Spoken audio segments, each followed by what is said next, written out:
Hello guys, what is up? So, andito tayo ngayon sa Zambales just for a quick getaway, no?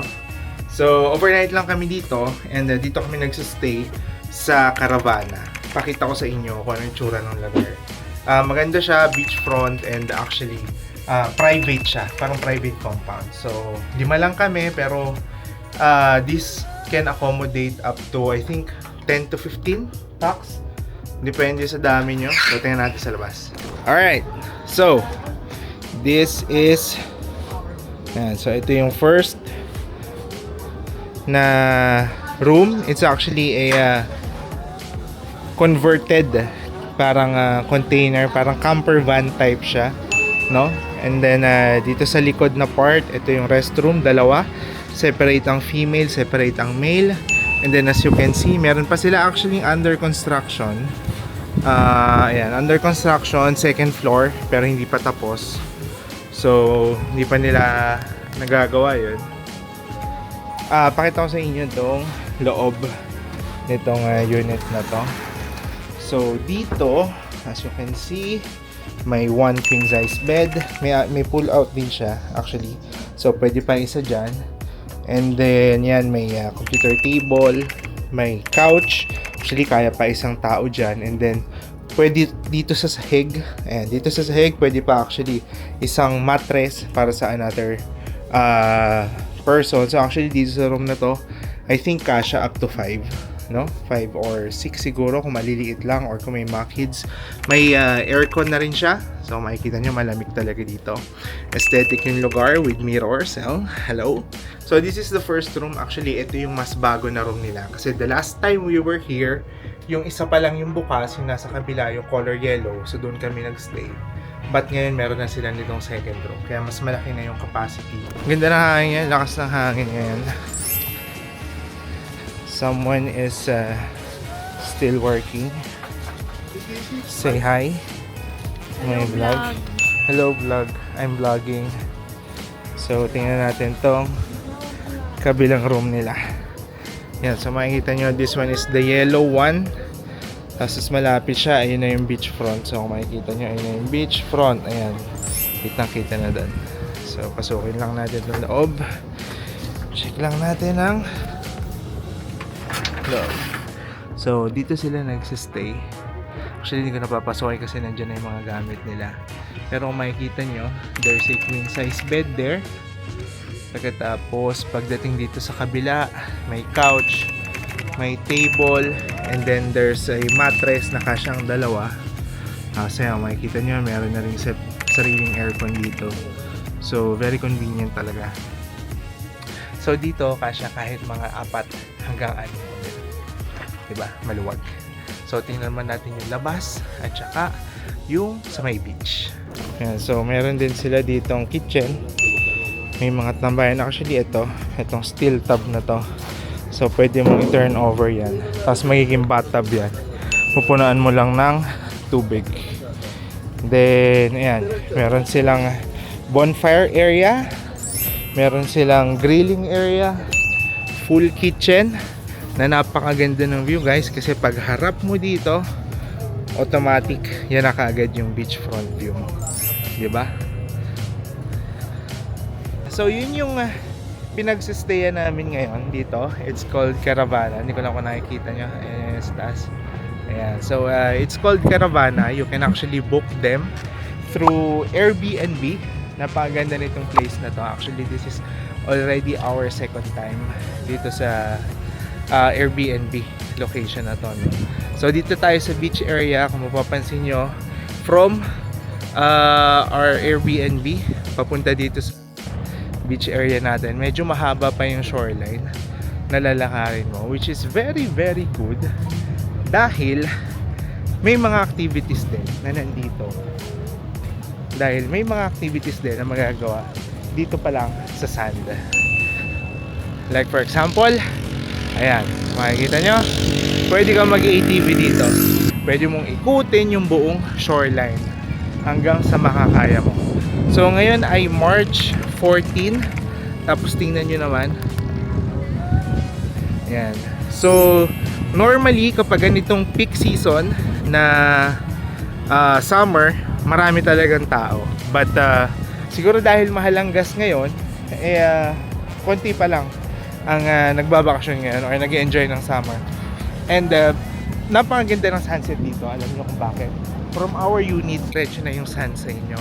Tapos pababa ng pababayan. As kung mapapansin nyo, medyo malakas ang alon ngayon.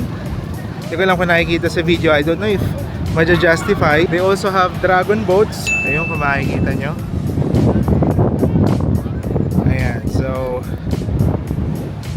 Ayan, so we're going to stay here for tonight until tomorrow. So overnight lang naman kami.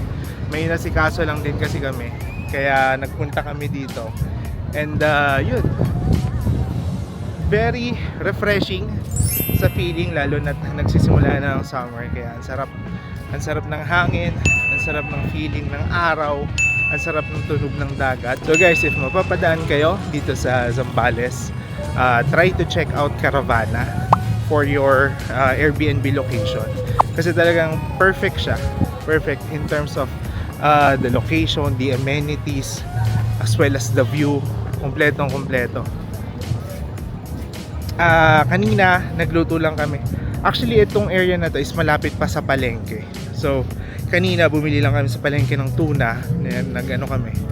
Nagluto kami ng sinigang na tuna for lunch. And then mamaya for dinner siguro magi-grill kami. Ang ganda, oh, look, di ba? Sobrang ganda. Sobrang ganda dito, promise. So just check this place out. So mamaya balikan ko kayo. Tingnan natin kung ang gagawin natin for dinner or kung mag-ATV na ba tayo. Alright, peace out. Ayan guys, so hapon na at pababa na ng baba yung araw, which means hindi na ganun kasakit yung sinag niya at pwede na maglakad-lakad dito sa labas. Ito na nga po siya. Isa na siya, ayun po, nasa labas na siya, naglalakad na siya. Punta muna tayo sa beach, bisitahin natin yung tubig, lapit lang naman eh. Sa labas nga pala ng Caravana guys, ito siya rin yung caretaker, si Kuya Joseph, which is sa kanya na rin kami kukuha ng ATV mamaya. Doon na rin kami magre-rent. Nasa labas lang siya ng mismong Airbnb namin. Diba sabi sa'yo malakas ang alon? Bakit? Mag-go po tayo? Pwede naman. Sige, kunin natin. Teka, ATV ah. So, tambay daw kami sa shore. Kunin lang namin yung camping chair. Tapos papanoorin namin yung sunset. So, ayun na. Dala na namin ang mga camping chair. Pupwesto kami dito para kitang-kita natin yung wait lang. May dadaan ng ATV.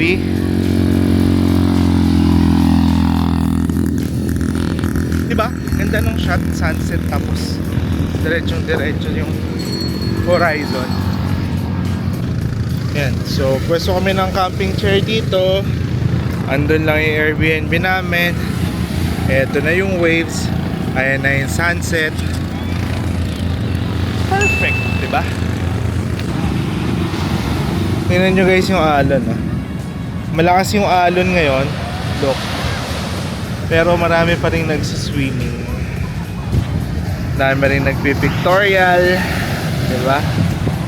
Sobrang ganda talaga ng view dito. Ayan guys, so nagtatampisaw na sila. Nagbabasa na sila ng mga paa nila. Tapos may dragon boat din doon. Alam mo yun, very, very relaxing talaga dito sa lugar. Hindi ko lang kung naririnig nyo yung waves. Pero ang sarap niya sa tenga.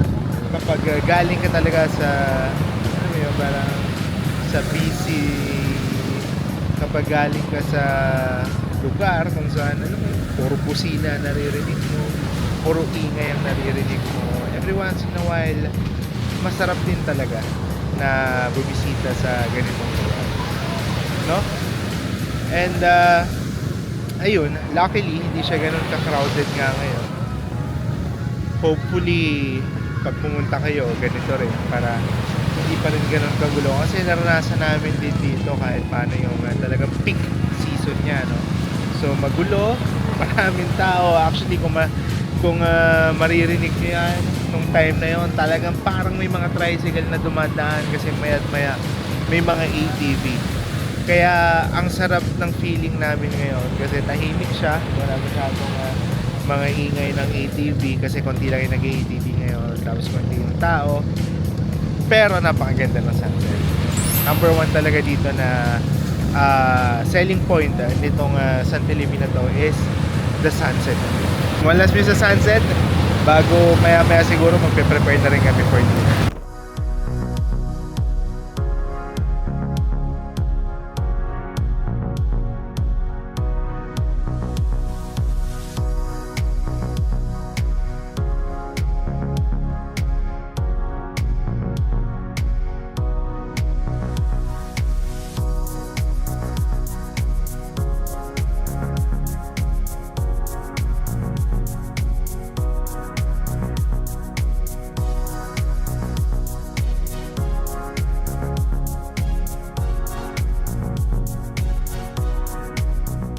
Ganda talaga ng sunset. Ang ganda ng frame. Very, very nice. Tawa ka ng tawa. Nakakatawa si Papa eh. Ganda ng Ano sunset. yan? Ano yan? Ay, meron niya buhangin. Black sand. Ganda ng sunset. Yes! Swimming tayo. Kaya, Tanda ka na. ganda na. Chill na lang ako. Hindi na kaya ng buto-buto ko yung alon. Ayan, look, the sunset. Very, very nice. Very, very nice. Tapos na kami. Medyo lumalakas na yung alon kung makikita nyo. Ayan, umaabot na hanggang dito yung alon. Mula doon. Ayan, so kailangan na namin bumalik dahil ayoko magpakabasa. But once again, a final look. Oh my goodness. The sunset view. Lumubog na yung araw. Hindi ko lang kung makikita pa, but color red na siya. Wala nang init. Patapos na rin mag-swimming ang mga tao. Kaya tayo ay babalik na. Tara. And guys, nakabalik na kami dito sa loob. Naibalik na namin yung mga gana namin. Ang ganda nung sun, no? Kalahati na lang yung kita, pero before pa siya tuloy mawala, try muna namin mag-ATV. So, ATV 30 minutes, 500 pesos. Pwede naman dalawa na kayo doon. Tapos, salita na lang kayo. So, pwedeng first 15 minutes, yung isa nagda-drive. Second 15 minutes, yung isa naman nagda-drive. Tara. Ano yun? Ba't may pupito? Tapos na, bawal na mag-swimming. Bawal na mag-swimming pag pumipito. Hanggang alas 6 lang pala ang swimming. So, sisita na sila. Isa lang, kuya?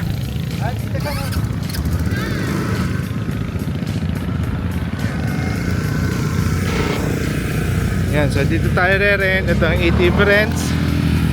Price list, 30 minutes. Ikaw muna.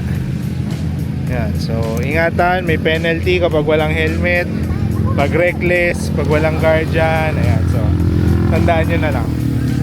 Ito ATV namin. Ito si Kuya Joseph. Tapos, ako ay sasakay. Kaya mo nang i-start yan, ma'am? Nakalimutan na. Nakalimutan ko na. Pawak lang. Eh, hindi nagsa-start. Start na yan. Game. Mamaya na yung bayad Kuya Joseph. Aba. Tara, pasunyan ako. Ha! Yacha! Hawa ka mo na lang. Ayan na. Paano nga ulit? Game. ATV kami. Sige, left tayo dito tayo. Pag may pagbar na, ma'am, may ilaw po yan. Paano? Paggabi na? Aba. Okay. Paano mo sila? Ito. Ayan. Okay. Ready? Go! ATV!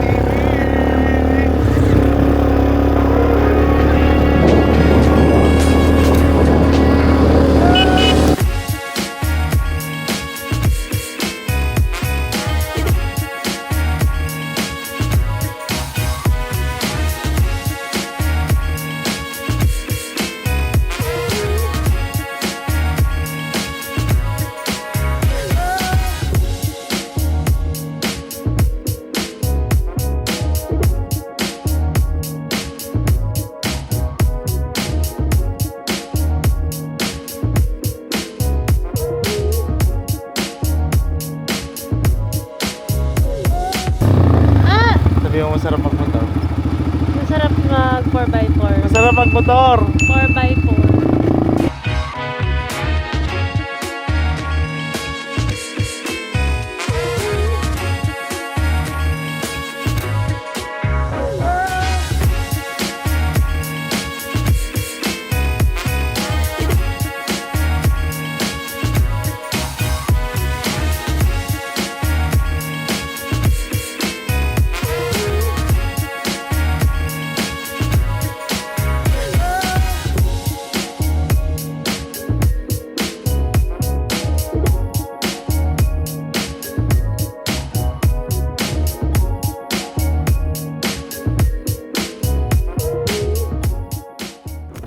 Love, kamusta ang ATV? Refreshing. So, bibili na tayo ng motor. Masaya magmotor, di ba? 4x4 only. Ay. Bili na daw kami motor, narinig niyo ah. Balik na kami, luluto na tayo ng dinner. Hindi yung nakakasaklot sa mga naliligo eh. Tiempo. Baka mo. Kumakain na. Baka mo. Huli. Gagawin na naalunin ko tapos kakainin ka gano'n. Lalagay na sa dagat. Pero kung mabawal pa tayo, Uso. Let's eat.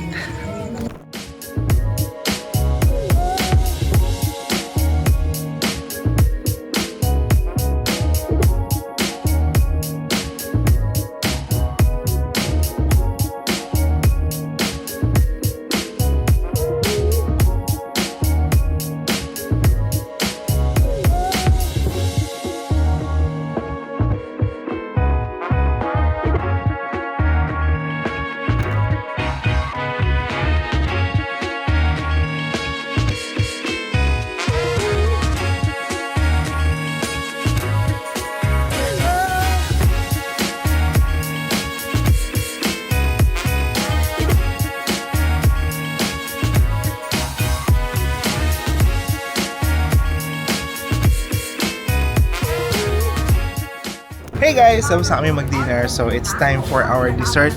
Pero first, magbo-bonfire muna kami. Start kami ng bonfire.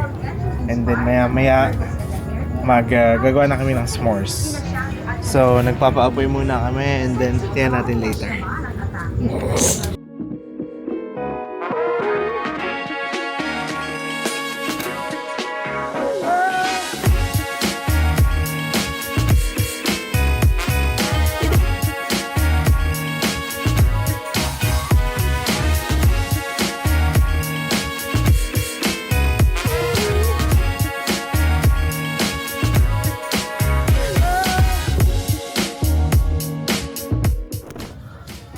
Pati yung product number 1. Okay.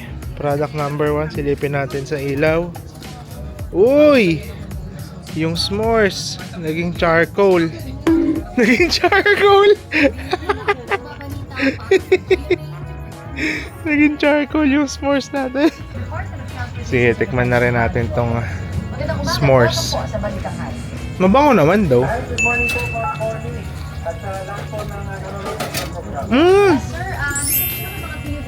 Approve.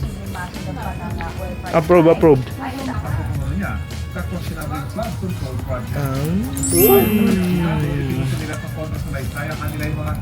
Ayun na yung apoy namin. Tao. Picture sila ng stars. Wala man eh. Meron?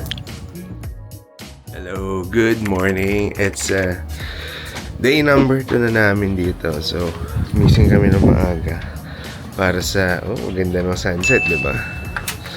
Missing kami ng maaga para masulit yung last na kalahating araw namin dito. Pero, luto muna ng breakfast ngayon.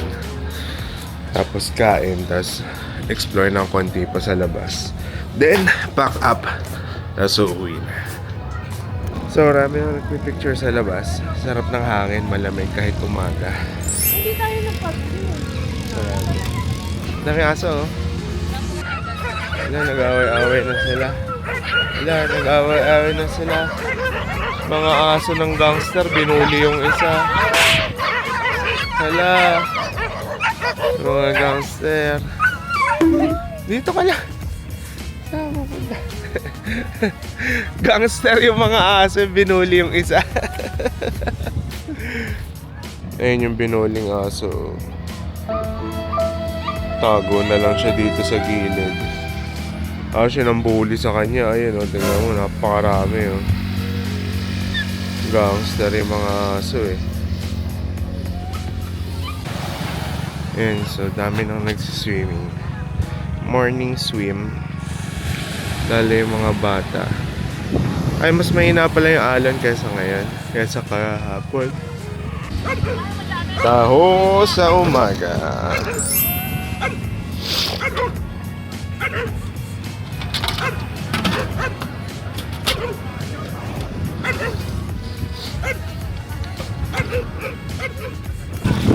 Taho by the beach.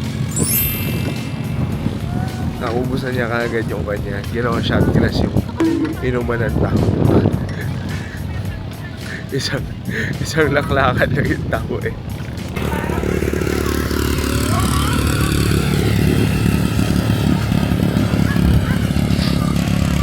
Saan taho mo? Bilis na agad. Ano daw mo na lahat? Bilis naman ang taho na yan. Sarap. Taho!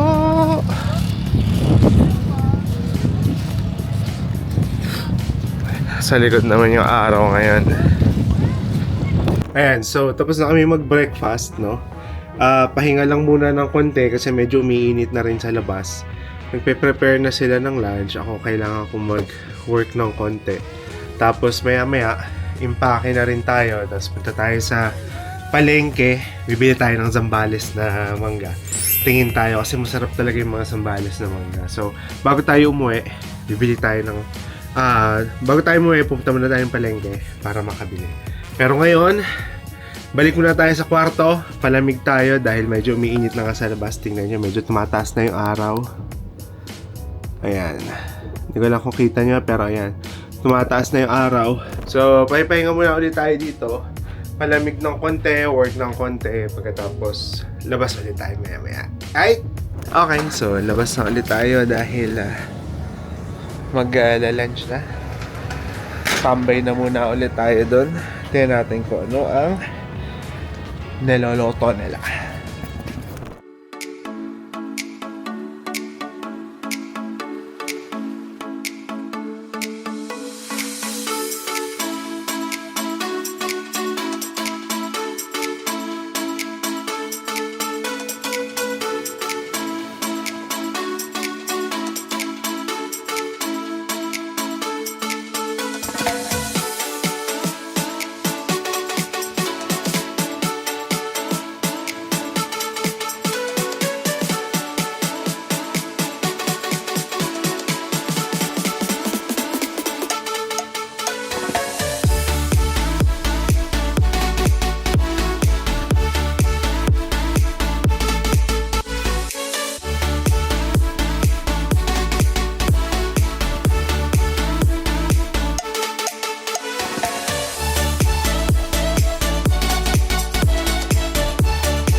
So yung crabs tsaka yung mga hipon, may naglako lang din dito. Dumaan lang dito tapos binili namin para lutuin for lunch.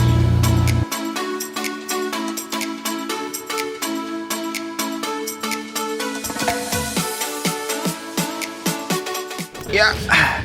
Yan, tapos na mag lunch. Mag-i-empake na kami. Alis na kami. Punta pa kami ng palengke. Okay, so nakapag-empake na. Tapos na. Ayos na rin yung mga gamit doon. Ayan. Okay na. Hinihintay na lang na matapos maligo lahat. Tapos alis na kami. and then palengke, tapos balik na ng Manila. Alright? So, sarap. Masarap yung naging stay namin dito sa Zambales. Again, if you want to stay dito sa pinag-stayan din namin, search nyo lang sa Airbnb, Caravana. No? Pagkatapos, ayan, so very relaxing, very refreshing, guys. Again, kung gusto nyo mag-stay dito, search nyo lang sa Airbnb, Caravana. Makikita nyo siya. Dito lang siya sa San Felipe, Zambales. 3 to 4 hours away from Manila. Sobrang relaxing. Kung nakita nyo naman kahapon, napakaganda ng sunset. Diba? Yung hangin ngayon, malamig. Kaya kahit maaraw, hindi namin na-feel na mainit siya. So, yun. Siguro swertihan lang kasi simula pa lang din naman ng peak season. March pa lang. Kaya, ganun. Pero kung pupunta kayo ng mga May, siguro baka iba na yung temperature. Ayan, yun lang naman. Siguro mamaya, tingnan natin kung makakapag-video pa tayo nung bibili natin mangga sa Zambales. Pero ang rate ng mangga nila as of today, March 15, is nasa 150 per kilo. And mga 2 to 3 pieces yun ng mangga. And yes, matamis. Kung bumili na kami kahapon ng ilang piraso, kinain namin ng lunch.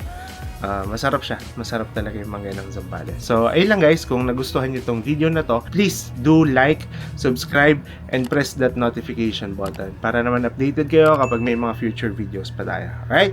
Yun lang mga kapatid. Hanggang sa muli. Peace out. Bye-bye!